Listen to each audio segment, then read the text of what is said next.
Livro O Discípulo Radical, de John Stott, capítulo 4, Cuidado com a Criação, segunda parte. A crise ecológica. À luz desse ensino bíblico irrepreensível, que precisamos confrontar a crise ecológica atual. Ela tem sido explorada de várias formas, mas toda análise provavelmente conterá os 4 aspectos a seguir. Primeiro, o crescimento populacional acelerado do mundo. De acordo com a subdivisão populacional da ONU, os cálculos começaram em 1804, quando a população mundial chegou a 1 bilhão. No começo do século XXI, ela já havia chegado a 6,8 bilhões.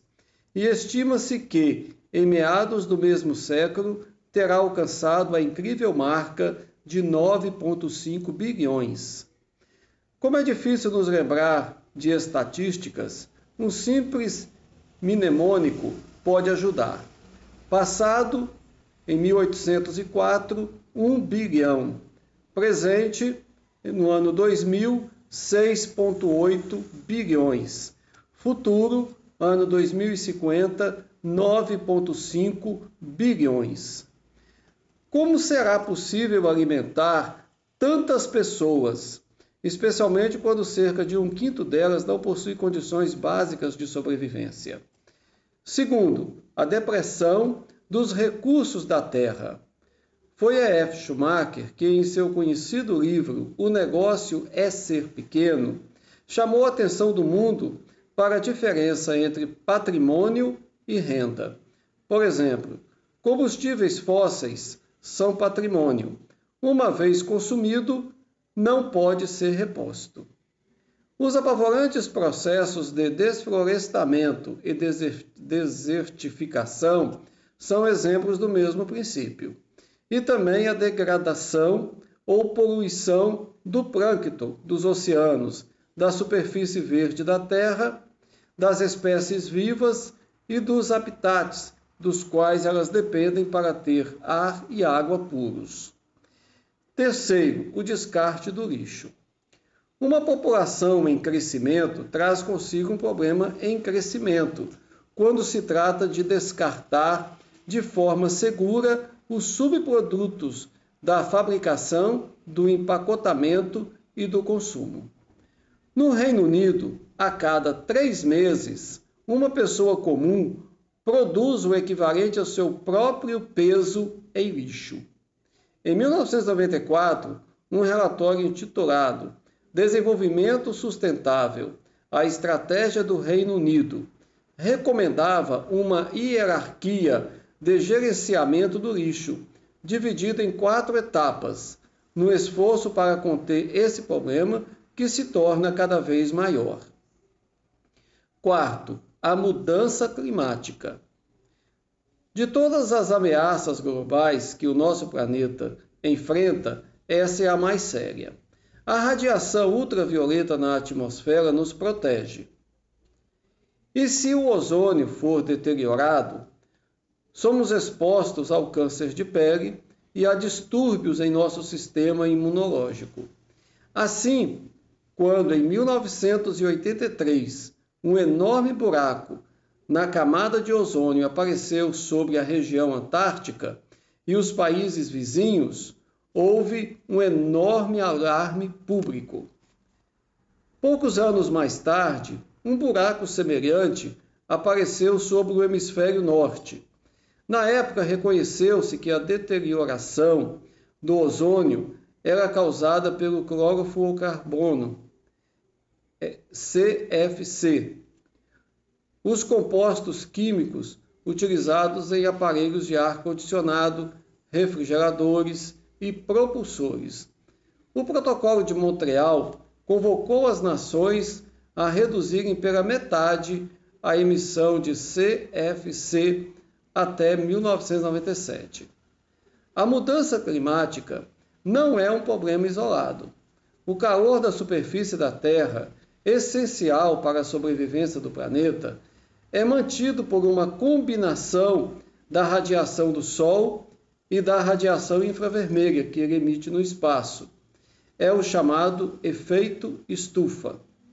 A poluição da atmosfera por gases da estufa, especialmente dióxido de carbono, reduz as emissões infravermelhas e aumenta a temperatura da superfície da Terra.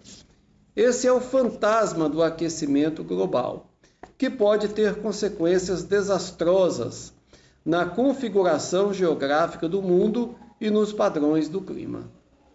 Refletindo sobre esses 4 riscos ambientais, é impossível não perceber que todo o nosso planeta está ameaçado. Não é exagero falarmos em crise, mas o que deveríamos fazer? Para começar, podemos ser gratos, pois finalmente em 1992, a Conferência das Nações Unidas sobre o Meio Ambiente e Desenvolvimento, ECO 92, aconteceu no Rio de Janeiro e resultou em um compromisso para um desenvolvimento global sustentável. Outras conferências têm afirmado que as questões ambientais merecem a atenção constante das principais nações do mundo.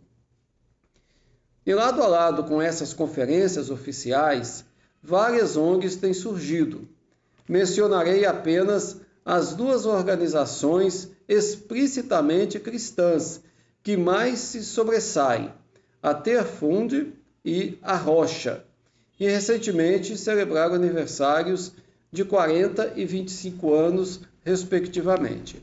A Terfund, fundada por George Hoffman, é comprometida com o desenvolvimento no sentido mais amplo e trabalha em cooperação com sócios nos países em desenvolvimento. A maravilhosa história da Terfund é relatada por Mike Hollow em seu livro O Futuro e a Esperança. A Rocha é diferente e muito menor.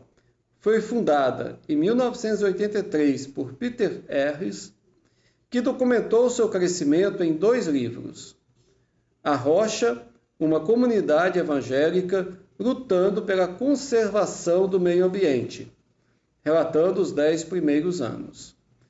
E a Kingfisher Files, atualizando a história.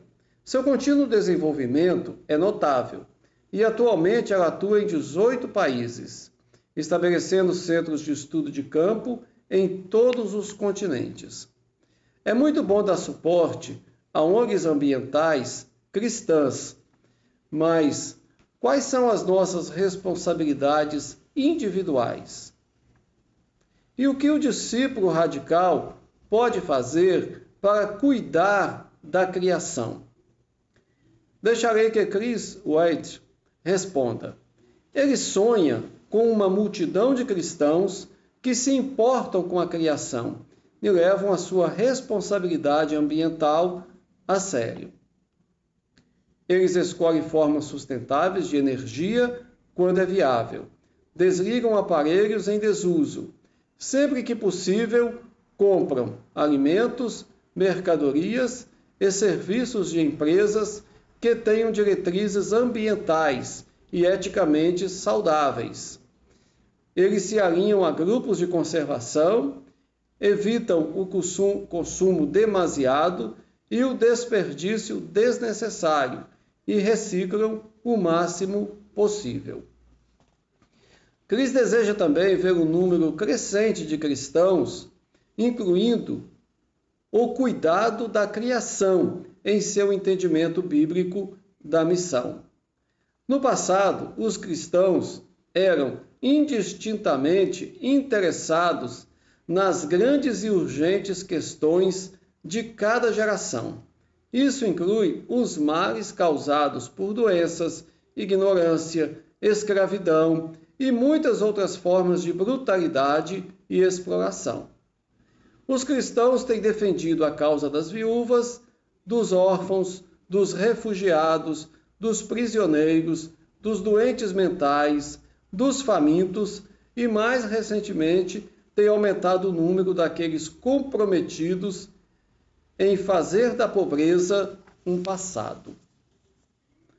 Desejo ecoar a eloquente conclusão de Chris White. É totalmente inexplicável ouvir alguns cristãos afirmarem que amam e adoram a Deus, que são discípulos de Jesus, mas mesmo assim não se preocupam com a terra, que carrega seu selo de propriedade. Eles não se importam com o abuso que a terra sofre e, realmente, considerando seus estilos de vida esbanjadores e, por demais, consumistas, conspiram contra isso. Deus deseja que nosso cuidado com a criação reflita o nosso amor pelo Criador. Deuteronômio 10:14 diz: Eis que os céus e os céus dos céus são do Senhor, teu Deus, e a terra e tudo o que nela há. Então este é o capítulo Cuidado com a Criação, do livro O Discípulo Radical, de John Stott.